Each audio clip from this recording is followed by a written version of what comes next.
మన ఓవరాల్ హెల్త్‌కి, మన గట్‌కి దగ్గర సంబంధం ఉంది. ఇక్కడ ఆసక్తికరమైన విషయం ఏంటి అంటే, మన ప్రేగుల్లో ఉండేటువంటి సూక్ష్మజీవులు అంటే మన గట్ గ్యాంగ్. ఇవి 200కు పైగా రకాలుంటాయి. అంటే బ్యాక్టీరియా, వైరస్, ఫంగస్ ఇలా 200 రకాల పైగా బ్యాక్టీరియా మన ప్రేగుల్లో నివసిస్తూ ఉంటుంది. ఈ గట్ గ్యాంగ్‌లో సూపర్ హీరోలు ఉంటారు. ఇంకా విలన్స్ కూడా ఉంటారు. మన కడుపు సంతోషంగా ఉంటే మనం ఆరోగ్యంగా ఉంటాం. అయితే మనం సరైన తిండి పెట్టామనుకోండి, మన గట్ గ్యాంగ్ మనకి హై కూడా కొడుతుంది. ఇది చిన్న చిన్న బ్యాక్టీరియా సైన్యం అనుకుంటాం. కానీ మన బాడీ అంతటికి సీఈఓలా పనిచేస్తుంది. మన మెంటల్ హెల్త్‌ని ఫిక్స్ చేస్తుంది.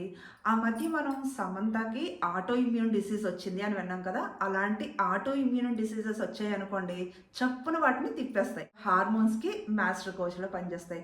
మనకి గ్యాస్ కానీ, జీర్ణ సంబంధమైనటువంటి ఇబ్బందులు ఏవైనా వస్తే వాటికి నో ఎంట్రీ బోర్డ్ కూడా పెట్టేస్తాయి. హార్ట్‌కి ఘాటుగా ఉండడమే కాదు, క్యాన్సర్‌కి బ్యాక్టీరియా యొక్క పంచ్ కూడా చూపిస్తాయి.